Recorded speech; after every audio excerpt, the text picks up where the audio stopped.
The Nathaniel Julies murder trial is set to start from scratch this morning. It's after the presiding judge, that's Ramarumo Monama, passed on in February. Julies was shot and killed back in August 2020.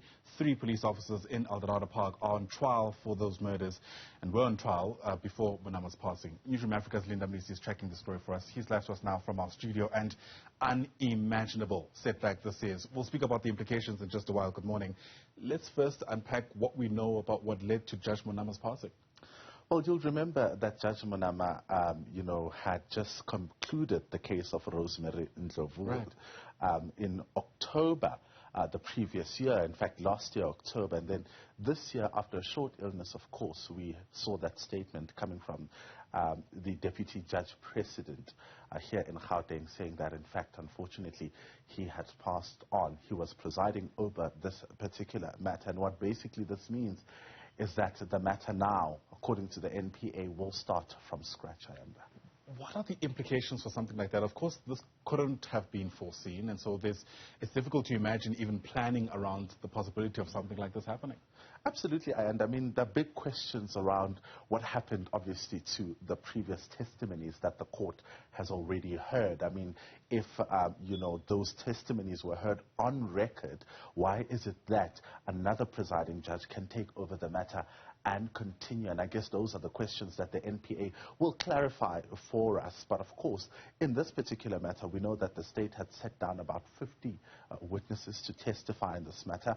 And we had already heard a number of, witnesses coming forward to testify. I mean, if you look at the testimony around Kayleen Whiteboy, who is the police officer who allegedly fired the shot, there were a number of witnesses who testified about her having confessed to them. I'm talking about police officers from the Eldorado Park Police Station, IPED, even a magistrate coming to court to testify. We've heard evidence from ballistic experts, who detailed how there were like 189 pellets on Nathaniel's upper body. So all of that evidence, it means right now that it's down the drain, and the process basically has to start from scratch. Yeah, it does raise questions about how much of the reinvention of the wheel needs to take place now.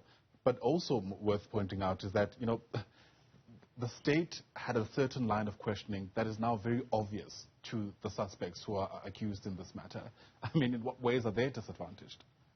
We don't know at this point, and I guess those will be outlined in court, right, given the fact that we've already heard, evidence in this particular matter. But another question, Ayanda, is whether or not the evidence that we've heard before in this matter can be used against the people that are accused, or even the witnesses themselves. What happens if a witness comes and changes their testimony, for example, and, citing that there's been new evidence, of course, that has emerged. So there are a lot of implications to this, but we'll hear exactly today during the pre-trial conference about these implications and how exactly this trial will go forward. It goes without saying that Nathaniel Julies' family must be absolutely devastated. I mean, this is just adding a whole lot more time to giving them closure at the very least.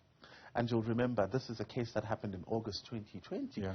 So they've been waiting since then until now to get justice. But this is a major setback, of course, given the fact that they've also been calling for justice in this matter. There's been a number of organizations that have come to assist them, but over the passing time, we've seen how even the support has slowly declined. So it really is adding stress to the family. In fact, in one of the media interviews that the family did, they were also complaining about the fact that there wasn't really direction in terms of what is going to happen to the case. I mean, you look at the kind of exposure it received right at the beginning to what it is now. It leaves a lot of questions for the family in terms of whether or not they will get justice. Absolutely. Mnisi, thanks very much indeed for helping us connect those dots, really concerning where we are. But as mentioned already, certainly no one being able to predict that this would be the predicament that we're facing around this trial. Mnisi watching the restart of the Nathaniel Julies murder trial.